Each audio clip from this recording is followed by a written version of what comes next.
Je voudrais du soleil vert, des dentelles et des théières, des photos de bord de mer, dans mon jardin d'hiver. Je voudrais de la lumière, comme en Nouvelle-Angleterre. Je veux changer d'atmosphère, dans mon jardin d'hiver. Ma fleur sous la pluie de novembre, tes mains qui courent, je n'en peux plus de t'attendre. Les années passent, qu'il est loin, là je tombe. Nul ne peut nous entendre. Je voudrais du Fred Astaire, revoir un latte. Co-writer and co-producer of the documentary Active Measures, now playing in theaters and on iTunes, Jack Bryan. Jack, I think you did a great service with this movie. Now, is out today? People can see it? It's out right now. It's on iTunes. And wherever you can see this, because I think this is so great because it pulls together. We've been hearing so many things. You watch the news, and every day it's a different scandal, and a lot of it has to do with Russia. You pull it all together. And when you see what Putin's aims were from the beginning, ex-KGB, wanted to get Russia back to be superpower status, and you see who Trump is, it's almost inevitable that they would figure in each other's lives like this, the stooge and the puppet master. Absolutely. And it had happened in other countries before. Right. And so the playbook was the exact same. And when you look at the sort of the sphere of people that Trump is hanging out with, starting in the 80s and dealing with, and the type of people that Putin is going after, going back to the late 90s, it does seem completely inevitable. He's the perfect mark, is he not? I mean, this is, like you say, the playbook goes way back with Russia and the KGB. Who do they look for, and how does Trump fit that? Yeah, so intelligence officers, when they're looking for somebody to flip, they have an acronym they use, which is MICE. And it means people that are susceptible to money, ideology, compromise, or ego. And those are the levers they try to pull. I see 3 out of 4 right away. Right? He has no ideology. No, so none. But you don't need all 4. No. 3 out of 4 must be like, we hit our guy, right? You only need 1. You only need 1, and he's totally 3. Okay. And that's what I love about your film. It goes back in time to, I mean, this didn't happen just in 2016. Where would you put this? Where would you put the beginning of this story? Well, we tried to find the beginning, and it was a long trail back. But we really started with the first clear act of illegality, which was in 1984 when Donald Trump personally sold 5 condos in Trump Tower to a Russian mobster named David Bogadin. And that, with the state attorney general, ruled that was money laundering. And that relationship continued at first sort of casually. There were a lot of Russian mobsters that lived in Trump buildings. There were tons of Russian mobsters that were buying Trump properties and hanging out in the casinos. But between the early 90s and around 2004, Trump goes through a series of bankruptcies. And he starts losing the ability to get seed capital. The casino. The casinos, yeah. Atlantic City, his 3 casinos. The only man to lose money in the casino business. Yeah. Yeah. People give you money for nothing. Yeah. Indians make this work. Yeah. And it was destined to, I mean, Steve Wynn. Not exactly in their heritage, running casinos. They can do it. Yeah, and even Steve Wynn, the casino magnate, we show this in the film, describes why he lost. And it was that he built a casino that was twice the size of any other casino in Atlantic City. It was never going to be successful. But this thing that's fascinating to me is the Russian mafia. Yeah. The fact that, explain this to us again, that the Russian mafia, really an arm of the Russian government. Yeah. So it's a little disconcerting to find out America is now sort of a subsidiary of the Russian mafia. Yeah, I think that's a really important point. And I think when we as Americans think about the mafia, we think about The Godfather, Tony Soprano, a character that's sort of doing battle with the government. Whereas in Russia, that's how they launder money out of the country. That's how the corrupt officials, starting with Putin and his inner circle, get money from Russia to safe judiciaries, to safe areas where it will be protected. Okay, go back to why their money is dirty to begin with. Yeah. Putin and we will always hear the term oligarchs. Yeah. Those are the people around him, right? Yes. And they're all thieves, right? They're stealing from their own people. Absolutely. They say Putin is the richest man in the world. Off a bureaucrat's salary. How do we know that, though? I mean, was it the Panama Papers? That was a huge part of it, but also just the assets he controls. I mean, the fact that and it's hard to quantify what kind of money he has, in part because it's rubles, which is not as steady a currency as dollars, but also because it's so opaque. So they're taking it from Russian industries, from just the coffers, like Europe. Any dictator does. And it's not just Europe. I mean, it's not just Russia. It's also Ukraine. They steal tons from the gas trade. And it's throughout, especially the energy trade. So they want to park it in the West where it's safer, and they have to hide it somehow, right? Yeah. And that's where Trump came in. Yeah, because real estate is the easiest way to do that. Even in the Patriot Act has a cutout for real estate transactions.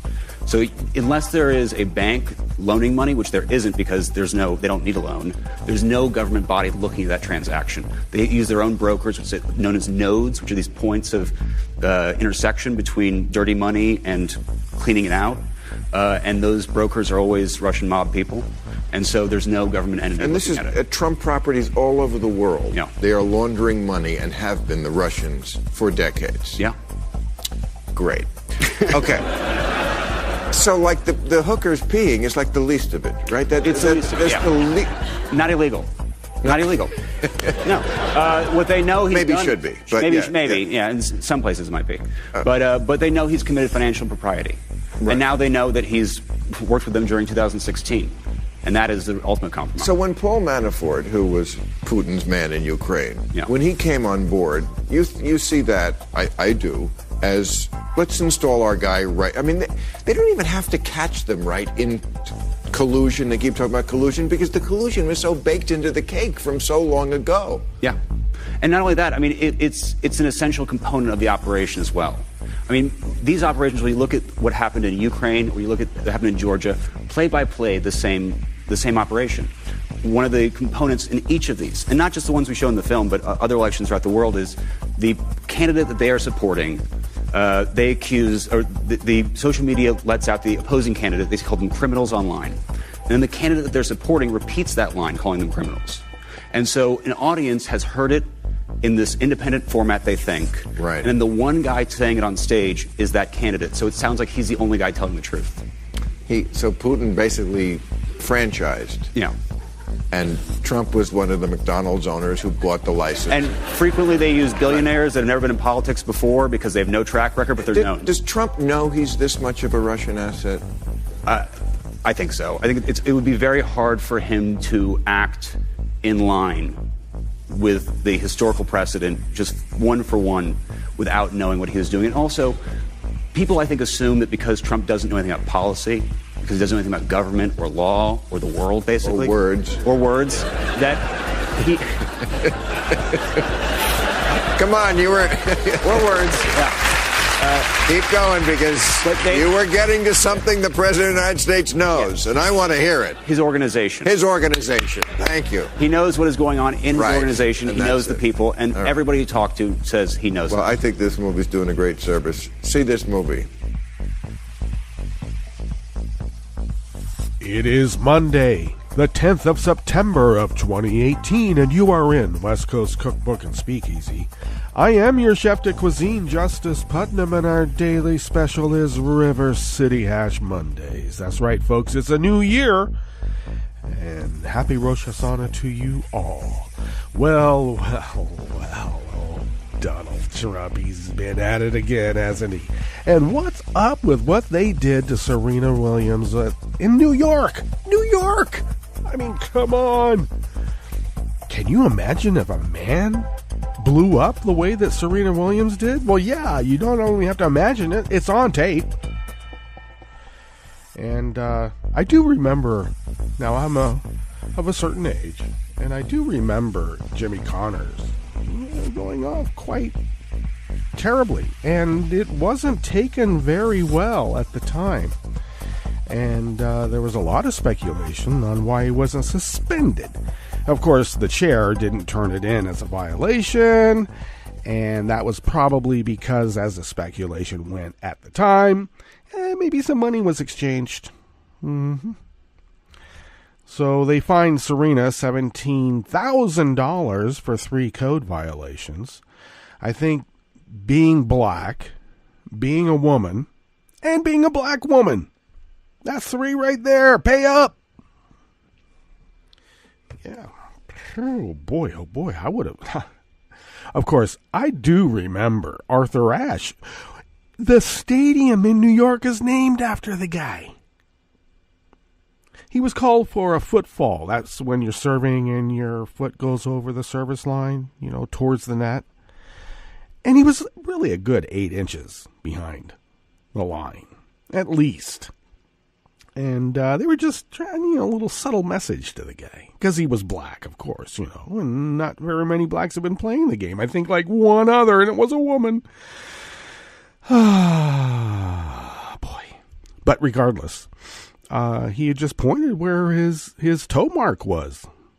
It's concrete, but, showed where his toe had been. And he, code violation, disrespecting the official.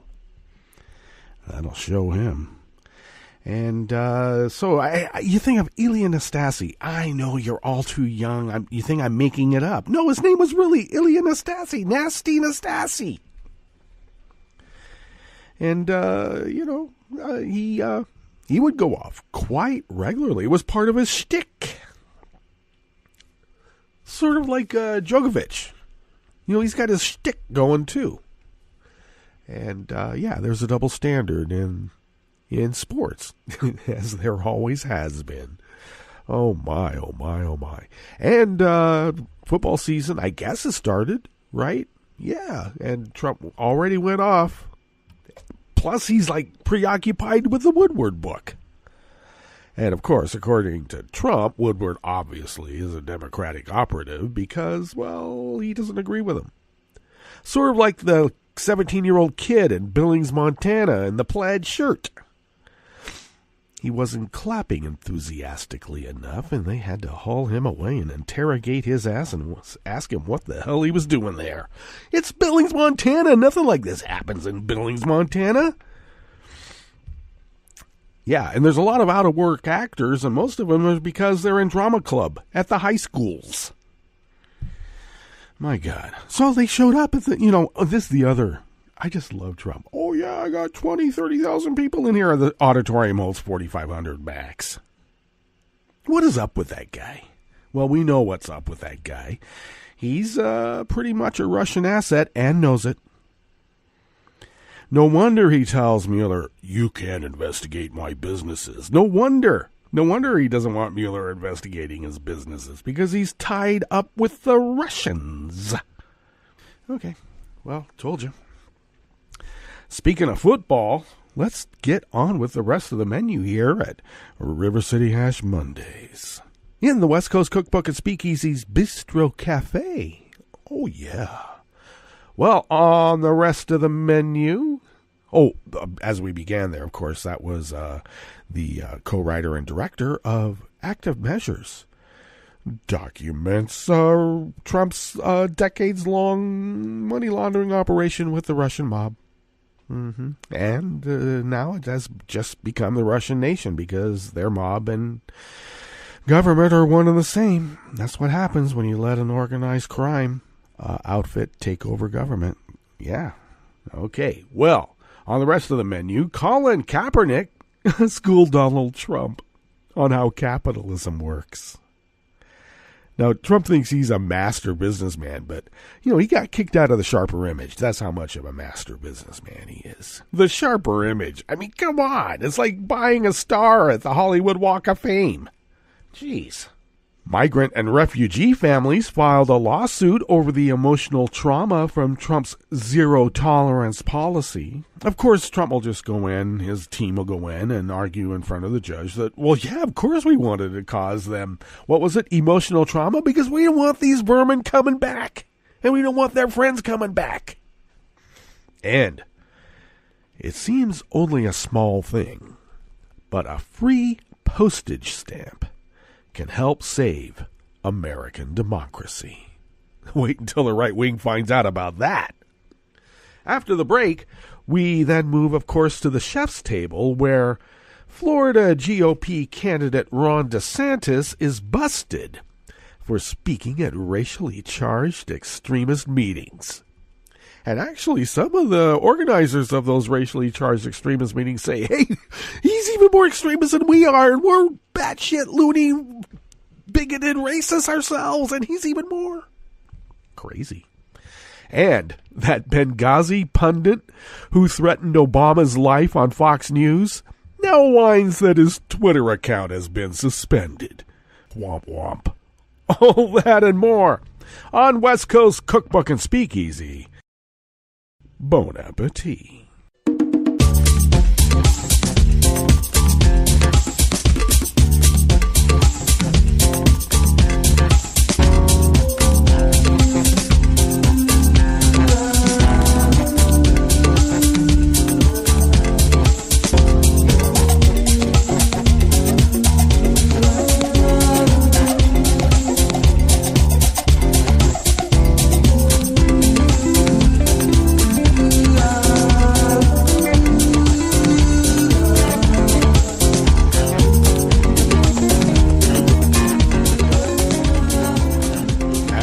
Bottom of our new refreshed seasonal update homepage at netrootsradio.com. Thank you, Tom, for that upgrade. Boy, does it look beautiful. And folks, do check it out, okay? Because voting season is also upon us, and make sure you're registered to vote, and you can register to vote. You can do both at our homepage, links provided, in a very, very lovely, I might say entertaining way. Check it out.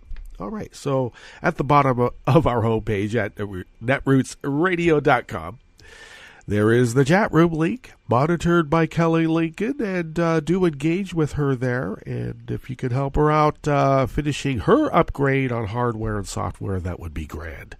To the leftish of the chat room link, at the bottom of our homepage at netrootsradio.com, is the Contribute Donate button, and a very integral part of this operation, because your generosity keeps the lights blinking in their proper protocol, because that's the way the ISP likes it. Pay your bills, they let you do your thing. Unless you're Alex Jones, and then you're just like, well, hopefully shunned for the rest of his godly life, however long that may be. Okay, and do follow Netroots Radio on Twitter at Netroots Radio. We're over there on Facebook as well. Kelly's been doing a Facebook Live thing, so that's been quite popular. Check it out. You can follow me on Twitter at Justice Putnam, and I post the show notes and links diary at Daily Co's about 10 minutes before showtime. I can be found there as Justice Putnam. And you can follow the show on Twitter at Cookbook West. I know, I messed up. But we're there. You just put in West Coast Cookbook, and it'll just show up as at Cookbook West. I need to spend more time over there. It was easier when I had the machines to be able to do it. I need to do my own upgrade here at the mothership pretty soon. Some of these machines have been running for a lot of years. Never get turned off.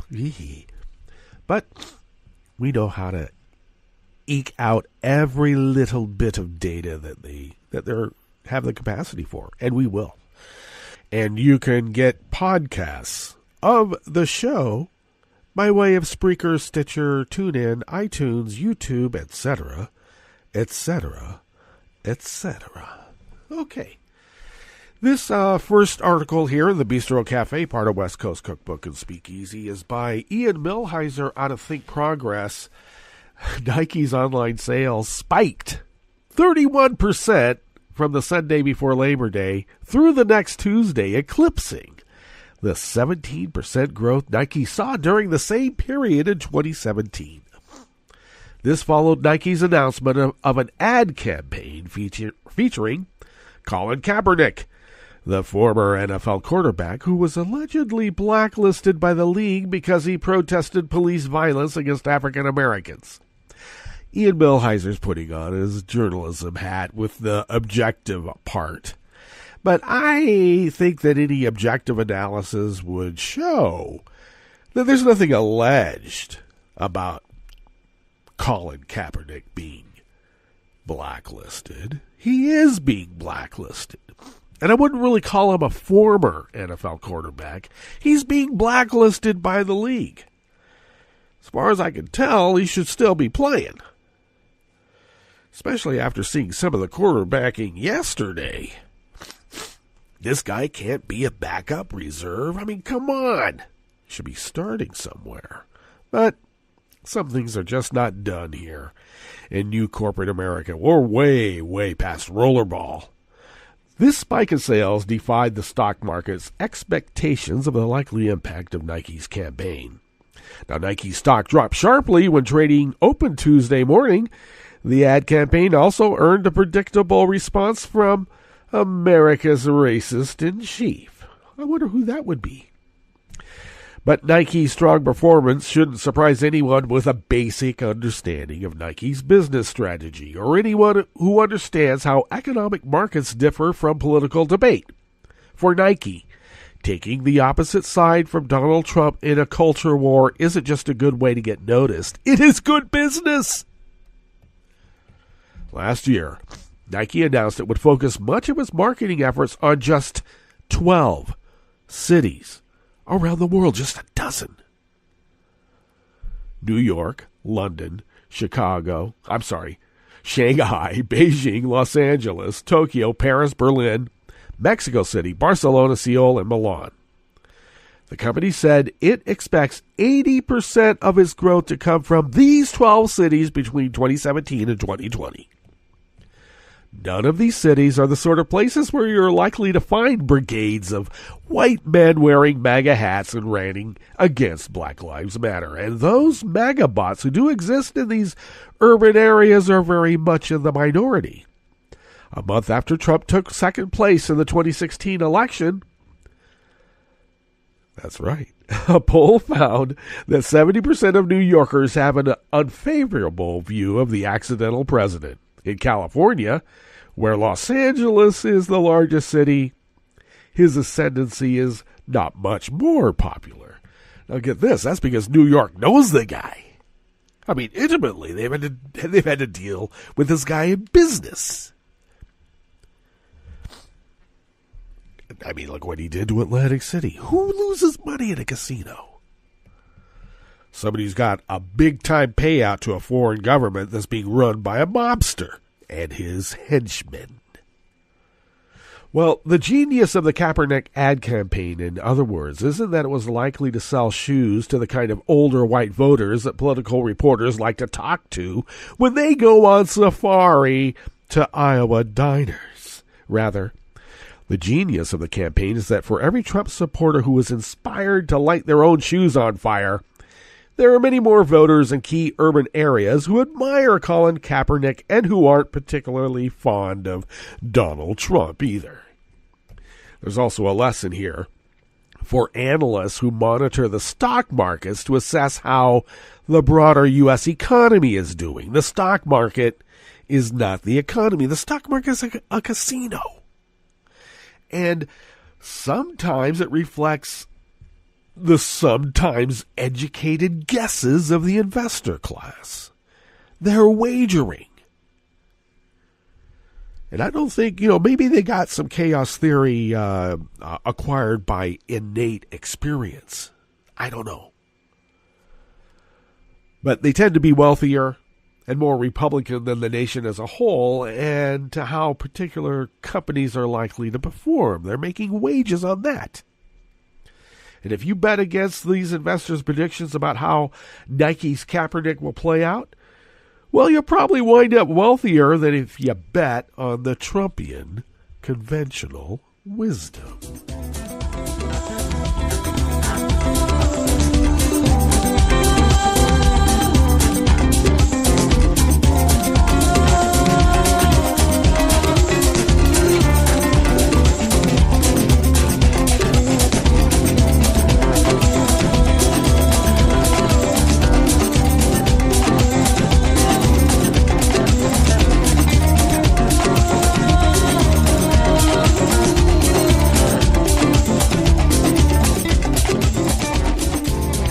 Stephanie Griffith, also of Think Progress, brings us this next offering here at the Bistro Cafe, part of West Coast Cookbook and Speakeasy, River City Hash Mondays. Migrant and refugee families separated at the U.S.-Mexican border under Trump's zero-tolerance policy have suffered life-altering emotional trauma, according to a lawsuit demanding that the government provide counseling for those affected.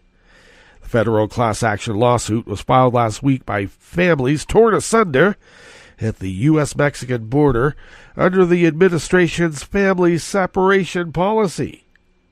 The administration abandoned its zero-tolerance policy amid a public furor, but many children languish for weeks in detention. Some are being held still, apart from their parents, who in some cases have been deported back to their home countries in Central America. Well, the report that ABC had last week says a lawsuit seeks to create a fund that will pay for therapy for some 2,000 traumatized children who were ripped away from their parents. You know, the kind of therapy so that they can recognize who their parents are because they were so young when they were ripped apart. God, it's just so heart-wrenching. Okay. This article goes on to explain a lot of the results of this study. Peer review organizations like the American Academy of Pediatrics has issued a position paper itself. And the administration on Friday proposed new rules that would allow the government to detain migrant children for even longer periods while their parents face immigration court. Zero tolerance means exacting the most emotional trauma, not paying for their therapy.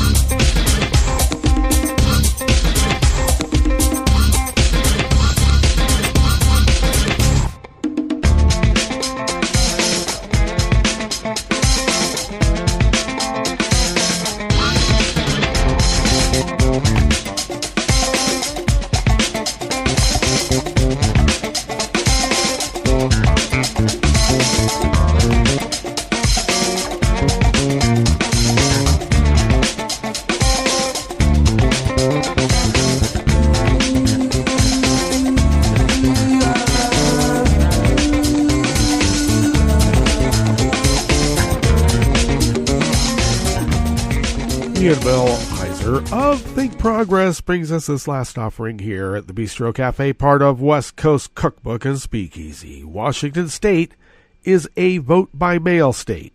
Voters receive their ballots at least 18 days before the election, and their ballot is counted so long as it is postmarked by Election Day. Voters may also submit their ballots in person at drop boxes. This was the first year that voters in King County, the state's largest county that includes the city of Seattle, did not need to buy a stamp in order to vote. King County gave their voters a prepaid postage ballot. The result, according to King County Elections Department, was a higher rate of voter turnout in 2018's primary elections than in any previous primary since 2004. The year 2004 is also worth noting was a presidential election year, and those years typically feature higher turnout than in off-year elections. So the midterms were much higher than a presidential election returns. It is likely that other factors are in play that help explain this spike in turnout. Beyond prepaid postage, Donald Trump is unpopular, for example, and his unpopularity appears to be driving higher turnout among Democratic voters. Yet, the data out of King County also offers a window into how much of an impact a very small inconvenience or cost can have on voter turnout. A first-class stamp for an ordinary letter costs only 50 cents. Indeed, there is a long history of voter suppression laws in the U.S., which rely on fairly minor barriers to skew the electorate to the right. In 1964, according to Pew, The highest poll tax in the county was Mississippi's, and it was only $2, or about $15 today. That was a significant imposition on a very poor sharecropper, but it was hardly a fortune. And then ID laws are a common tactic. That's like a poll tax as well. You have to pay for the ID. If Kavanaugh is confirmed, it is likely that the court will remove any meaningful checks on these sort of voter suppression tactics. And laws intended to drive down Democratic turnout will thrive. Democrats will need to fight this tactic by opposing voter suppression laws when they can. But they can also fight voter suppression with its opposite, by enacting laws intended to make it easier to cast a ballot. You know, a representative democratic republic. How American is that? In this reporter's opinion, of course. As Kent County shows, even something as simple as a free postage stamp can make a big difference, indeed. All right, we better get to our break. And when we come back, of course, we're going to go through weather from around the world and finish up with the stories that we've curated for you today. You are listening to West Coast Cookbook and Speakeasy, and we will be right back. You are listening to netrootsradio.com. Please hang up and try again.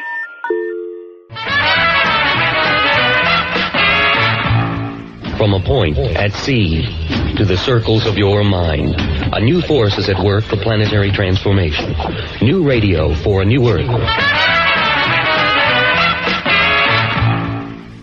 This is Take Two Movie Review. I'm Mike Friend. This week, Unconverted. The action in the screen adaptation of Emily Danforth's novel, The Miseducation of Cameron Post, doesn't take long to get started. When Montana high school junior Cameron is caught in the backseat of a car at a school dance with another girl, her religious aunt decides to whisk her off to a creepy remote so-called therapy center called God's Promise. Though set in 1993, Cameron, partly as a result of being a teen and partly as a result of being gay, quickly scopes out the absurdity of the situation. She finds a hyperbolically butch roommate, Aaron, and some other students, called disciples here, who've drunk the Kool-Aid, and a few like-minded friendlies with whom she commiserates and smokes weed, and, of course, the two Christian platitude-spouting therapists. One of these is Reverend Rick, who claims unconvincingly that their methods cured him of his SSA, that's Christian for same-sex attraction. The more pernicious of the two, though, is Rick's older sister, Lydia March, with a doctor in front of her name, played by Jennifer L. True to its prestigious award at Sundance, the performances here are all good, but Chloe Grace Moretz's portrayal of Cameron is breakout. And from the intense close-ups on Cameron's face to the whole tenor of the film, director Desiree Akhavan deserves credit for keeping the movie human. The adults here aren't portrayed as monsters, though Lydia is close and there is one incident. They're mostly clueless and making it up as they go along. The kids likewise aren't heroes, they're lost, and just beginning a journey as the credits roll. Sadly, the, quote, teaching of kids to hate who they are, as Cameron puts it in The Miseducation of Cameron Post, isn't confined to the dustbin of history yet, and it's still legal in 41 states. This has been Take Two Movie Review. I'm Mike Friend. Catch up with us at TakeTwoMovieReview.com and feed us back on our page on YouTube.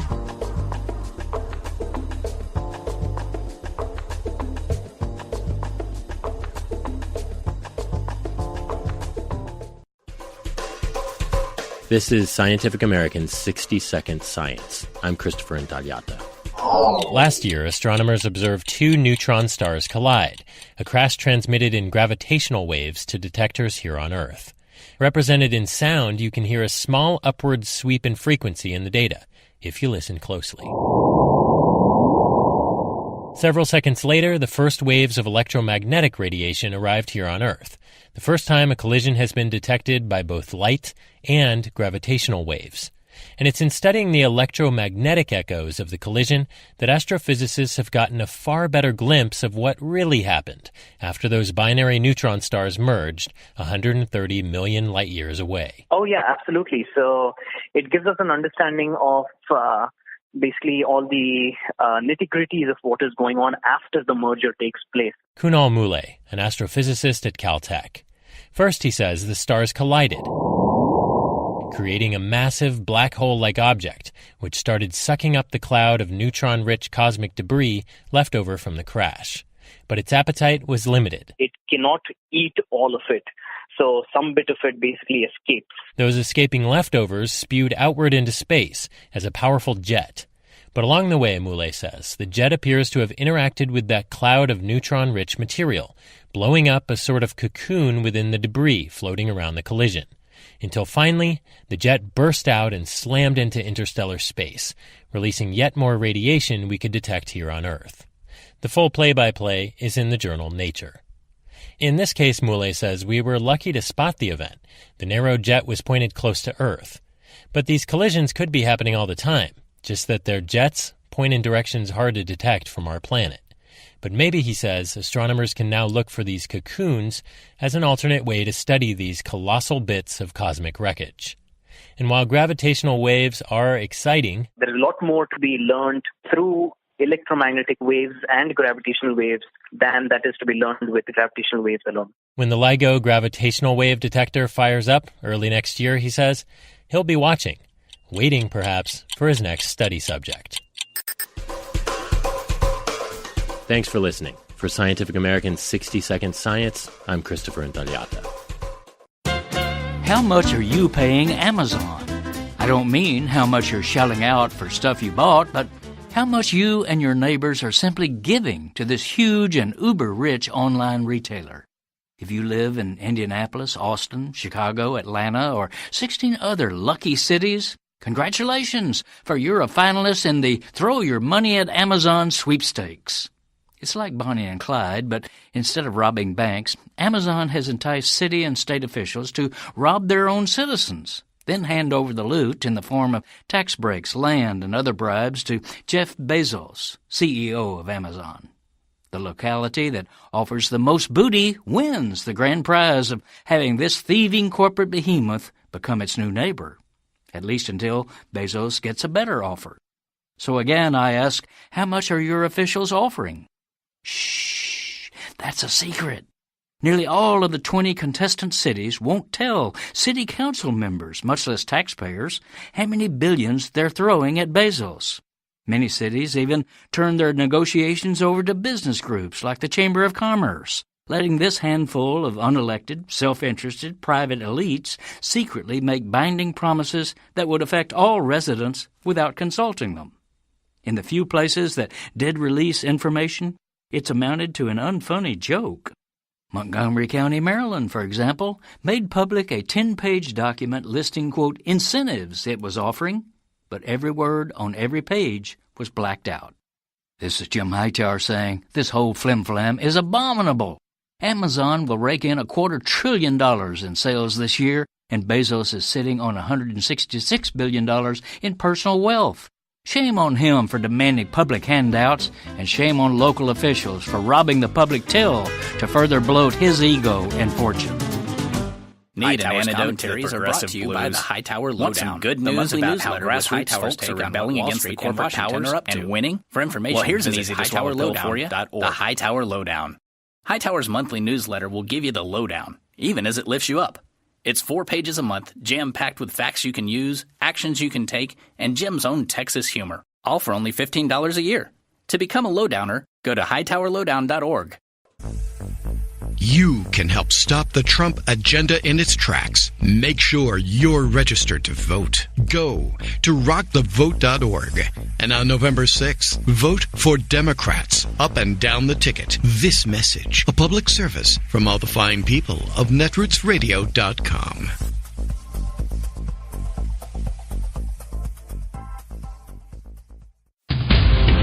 This is Solidarity News on Radio Labour. This is a Radio Labour report recorded on Monday, September 10th, 2018. I'm Mark Boulanger. In Britain, the Central Trades Union Congress, the TUC, has called for a second referendum if a deal to leave the European Union does not consider the rights and needs of working people. The British government has invoked Article 50 of the treaty, which serves as the EU's constitution, which means the country will leave the EU by March 2019.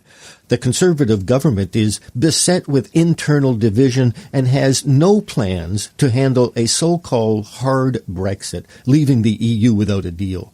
In her opening address to delegates attending the TUC's annual Congress in Manchester, September 9th to 12th, General Secretary Frances O'Grady demanded that people in the country have a say in whatever deal is negotiated.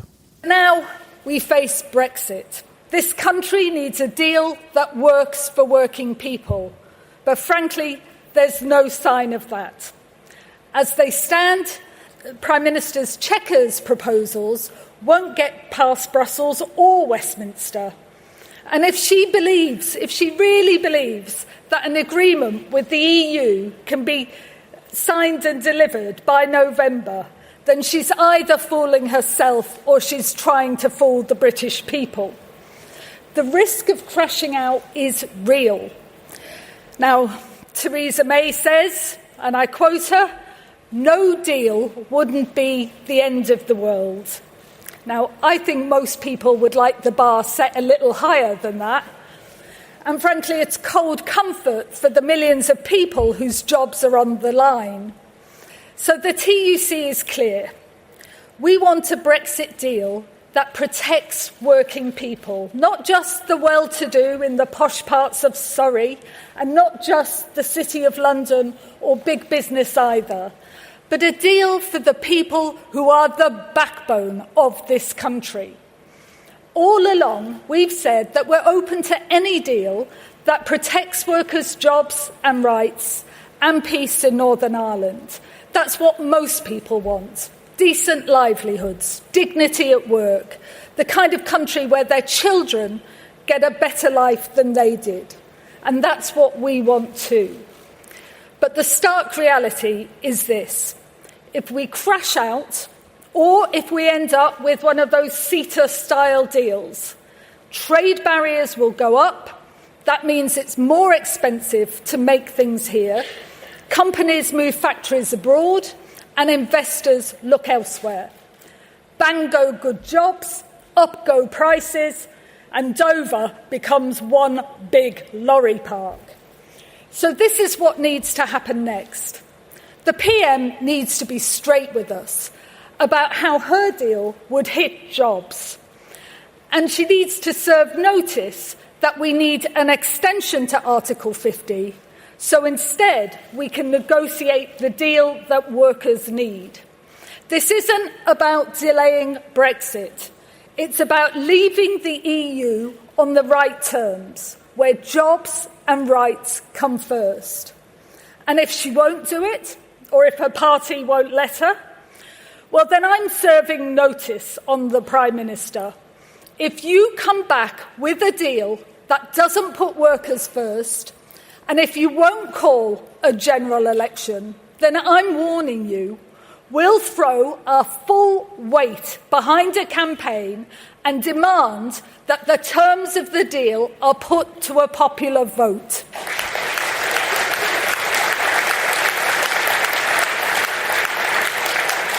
After all, we're the movement that fought for the vote for working class people. And we know that democracy belongs to all of us. And when it comes to our future, one way or another, people must have a say. To the Prime Minister, if you won't give us the New Deal that working people demand, Mrs. May, stand down. And that's it. International labor news you can use. Thank you for listening. And remember, it's all about global solidarity. From UN headquarters in New York, I'm Luke Vargas with your World in 2 Minutes. This broadcast is on holiday until September 10th, but instead of running reruns, we've asked some go-to foreign policy experts what they'll be paying attention to in the weeks ahead. Joshua Messervy is a senior policy analyst for Africa at the Heritage Foundation and is watching how China drives its foreign policy agenda on the African continent, using a disciplined communication strategy to promote the purported benefits of its brand of foreign investment. They have an official narrative, and they're very disciplined about sticking to it. Whenever you hear official Chinese communication in Africa, they always hit a series of talking points. Those are fairly effective, I would say, because they have resonance on the continent. they appear to really be gaining traction. One of the primary ones is this idea of non-interference, where the Chinese will say, our aid has no strings attached. We don't interfere in the internal affairs of our partner countries. That, of course, is foolishness, frankly. Just on the face of it, any country as large and powerful as China will obviously have an impact. Chinese interference is particularly effective against smaller countries to whom the prospect of losing China as a trading partner is such a threat, most will gladly comply with a few requests from Beijing. Any African country that wants to host the Dalai Lama will find themselves under immense pressure. This has happened in South Africa, which 3 times has canceled the Dalai Lama's visa. And it's also happened in Botswana, where the then president of Botswana was actually told by the Chinese ambassador that if they allowed the Dalai Lama to visit, China would work to isolate Botswana in the region. China has used similar pressure tactics in recent months to convince 3 countries around the world to drop diplomatic ties with Taiwan. Luke Vargas, The United Nations.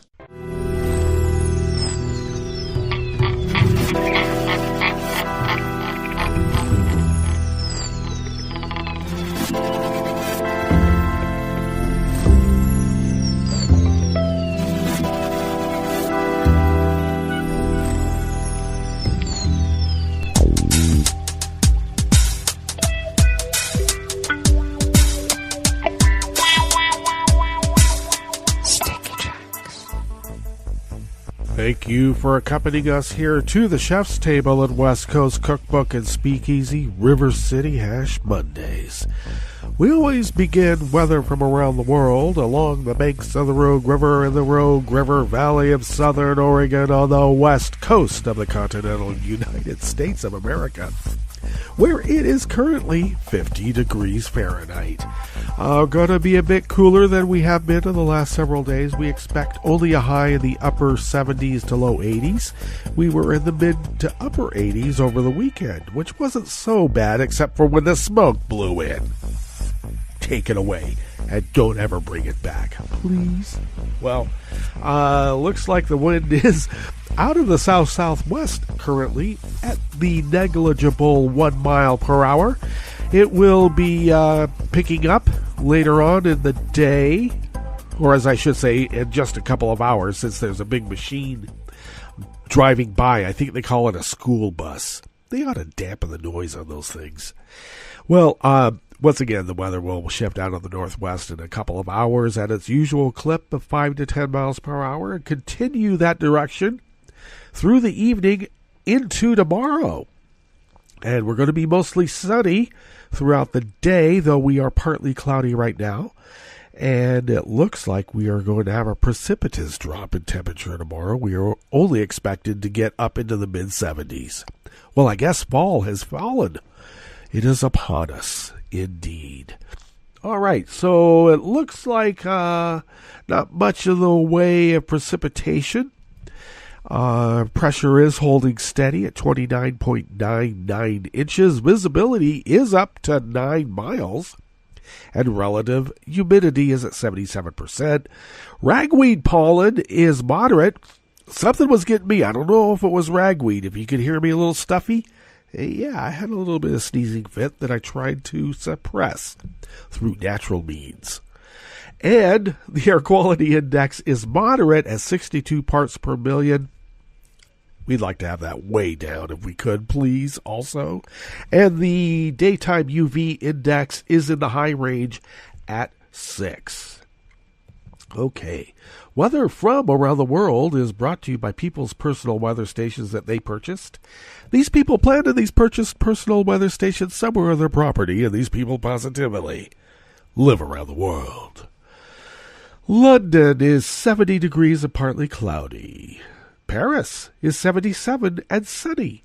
Rome is 82 and sunny. Kiev is 68 and mostly cloudy. Kabul is 80 degrees and fair. Hong Kong is 76 and partly cloudy. Tokyo is 72 with a rain shower and an advisory for electrical storms in the area that could impact critical infrastructure, probably the electrical grid. Sydney, Australia It is 56 degrees and partly cloudy. San Francisco, California is 54 degrees and sunny. It looks like you have a fog advisory. And New York is 61 degrees and rain. And it looks like you have a flood advisory. What the hell? Oh, my God. Oh, well, that is weather from around the world, brought to you by people's personal weather stations that they purchased. These people planted these purchased personal weather stations somewhere on their property. And these people positively live around the world.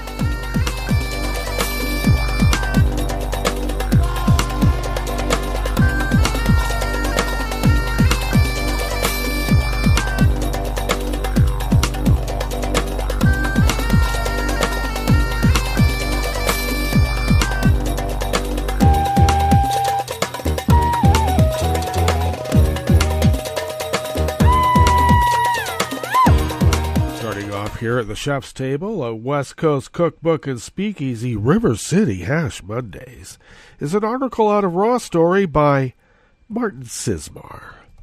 Florida Republican Ron DeSantis has been under fire since the morning after he won the state's GOP primary and declared that voters should support him over his articulate black opponent who would monkey up the state. Now, the Washington Post is reporting that DeSantis also spoke at a, quote, racially charged, end quote, events organized by extremist David Horowitz, who has been called an Islamophobe and who has been thrown off Twitter and had his ability to receive donations blocked by Visa and MasterCard. Horowitz has made controversial statements, such as tweeting that American blacks owe their freedom to whites. Well, they do, don't they? Everything that is ordained by God came from white people. Look at God. He's white just like them. I kid. Yeah, we make God into our image, all right? Let's not forget that. Horowitz has made statements such as black Africans enslaved black Africans. Americans freed them, sacrificing 350,000 mainly white Union lives. American blacks are richer, more privileged, freer than blacks anywhere in the world, including all black-run countries, he wrote. Really? Well, I think if you factor in a few other factors, you might come to the conclusion that David Horowitz is an unmitigated misogynist, and I call him a bigot racist. Okay, let's go ahead. Well, the Trump-loving DeSantis has attended several of Horowitz's Restoration Weekend conferences. Restore America to its proper white balance. You know, like all white, and that will be balanced. It tips so far to the white that you'll never recognize it again because it'll be so blinding. Well, these conferences have been attended by people like Stephen K. Bannon, you know, the White House's Nazi in chief. Milo Yiannopoulos, you know, that guy. Milo. Sebastian Gorka, Hungarian Nazi, come here to convince America that Americans need to be more American than they've ever been before. James O'Keefe. Well, of course. He wears his pimp outfit and tries to make a few bucks on the side. Ben Shapiro. Yeah, apparently the hefty intellectual of the right wing now. And Geert Wilders. Scandinavian bigot, racist. If he wasn't so blonde, he'd have a little funny mustache. At one, DeSantis described himself at one of these conferences. DeSantis described himself as an admirer of Horowitz. But when speaking to the Post, Horowitz attempted to distance himself from DeSantis. You can't pin me on DeSantis. He's not anything like me. Well, yeah. No one can be quite like David Horowitz.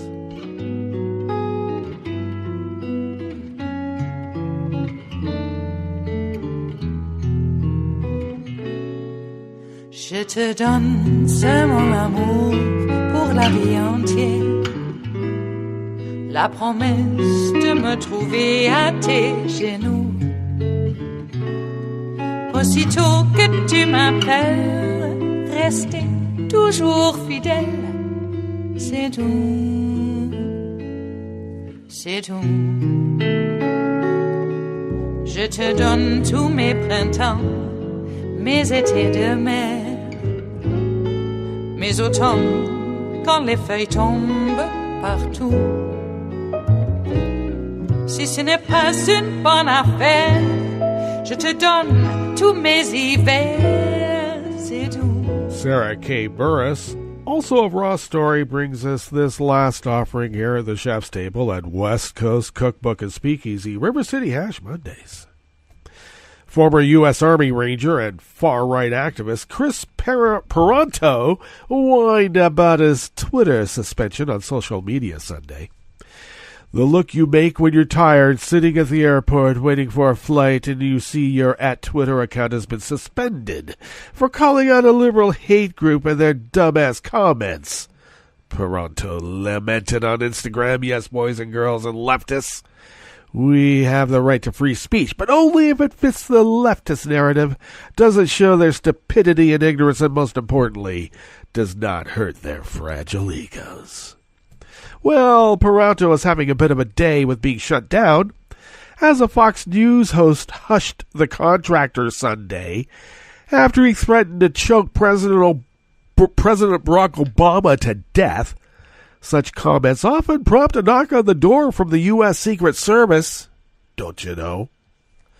Peranto then got into a Twitter fight with a liberal who he referred to as, and I don't like using this term, but it's here, retarded, because this guy used it.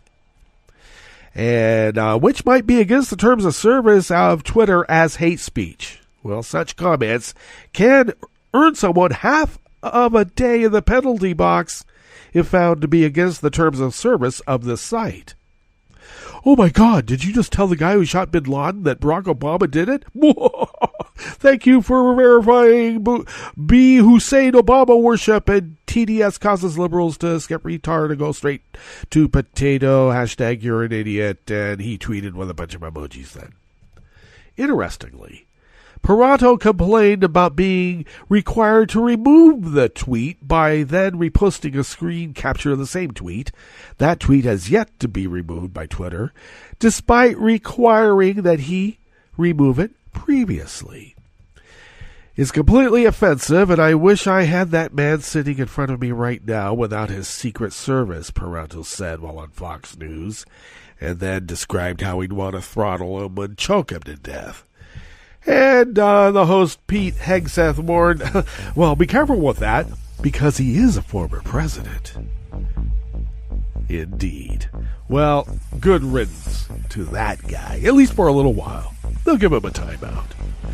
Let's take our timeout now, because we'll be back here tomorrow for Tarrytown Chowder Tuesdays, because that's what we do here, and there is breaking news breaking as we speak at this very moment on Netroots Radio, so stay tuned to Netroots Radio all day into the night until tomorrow morning when you will visit with us in West Coast Cookbook and Speakeasy.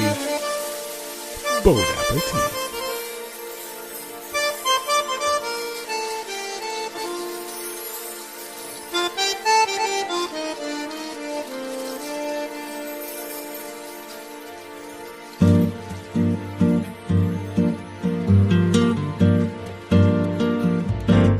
Je voudrais du soleil vert, des dentelles et des théères, des photos de bord de mer, dans mon jardin d'hiver.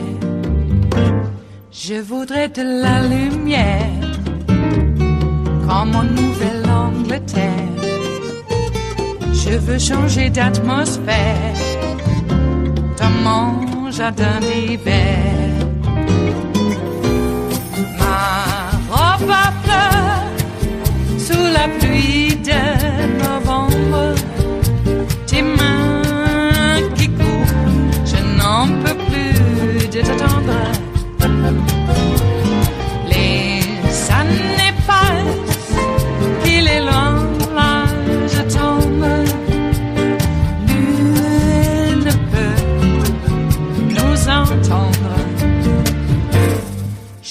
près du Fred Astaire, revoir un latte Goël. Je voudrais toujours te plaire dans mon jardin d'hiver. Je veux déjeuner par terre comme au long de golfe clair, t'embrasser les yeux ouverts dans mon jardin d'hiver. Ma robe à fleurs sous la pluie d'un novembre, tes mains qui courent, je n'en peux plus de t'attendre. Les années passent, il est loin l'âge tendre, nul ne peut nous entendre. Ba-da-da-dum-di-da-dum, ba-da-da-dum-di-da-dum, ba-da-da-dum-di-da-dum, dans mon jardin d'hiver. Ba-da-da-dum-di-da-dum, ba-da-da-dum-di-da-dum, ba-da-da-dum-di-da-dum, dans mon jardin d'hiver. Dans mon jardin d'hiver, dans mon jardin d'hiver.